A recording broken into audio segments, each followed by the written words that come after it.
আসসালামু আলাইকুম ওয়া রাহমাতুল্লাহি ওয়া বারাকাতুহু। আজকে আমরা যে বিষয়টি নিয়ে আলোচনা করব সেটি হচ্ছে পানি পান করার সুন্নত সমূহ, অর্থাৎ পানি পান করার 6টি সুন্নত নিয়ে আমরা আলোচনা করব। তার মধ্যে সর্বপ্রথম 1 নম্বর হচ্ছে ডান হাত দ্বারা পানি পান করা, অর্থাৎ পানিটিকে ডান হাত দিয়ে ধরতে হবে। দ্বিতীয় নম্বর হচ্ছে বসে পান করা। দ্বিতীয় নম্বর বসে পান করা। পানি পান করতে গেলে অর্থাৎ পানি খেতে গেলে বসতে হবে, বসে বসে পানি পান করতে হবে। অনেকে আমরা দাঁড়িয়ে পানি পান করি, তো দাঁড়িয়ে পানি পান করবো না। পানি পান করতে গেলে অবশ্যই আমরা বসে পড়বো, বসে বসে পানি পান করব। তৃতীয় নম্বর হচ্ছে পানিটিকে দেখে নেওয়া। পানি দেখে নেব যে পানিটা ভালো না খারাপ, দেখে নিতে হবে। এটা তৃতীয় নম্বর সুন্নত। আর চতুর্থ নম্বর সুন্নত হচ্ছে বিসমিল্লাহ বলে পানি পান করা।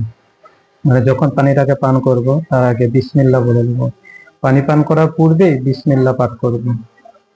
এবং পঞ্চম নম্বর হচ্ছে 3 শ্বাসে পানি পান করা। 3 শ্বাসে মানে 3 দমে পানি পান করতে করতে 3 শ্বাস নেব বা 3 বার দম নিয়ে পানি পান করব।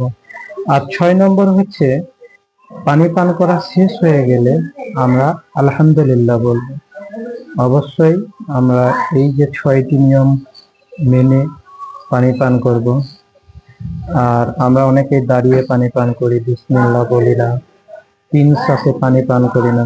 অবশ্যই পরিবর্তন হব, আল্লাহকে ভয় করে পরিবর্তন হব। আল্লাহকে ভয় করে পরিবর্তন হলে আমরা সমস্ত গুনাহ থেকে বাঁচতে পারব। তো অবশ্যই ইনশাআল্লাহ এর পরবর্তীতে যখন আমরা পানি পান করব 6টি নিয়মেই পানি পান করব ইনশাআল্লাহ।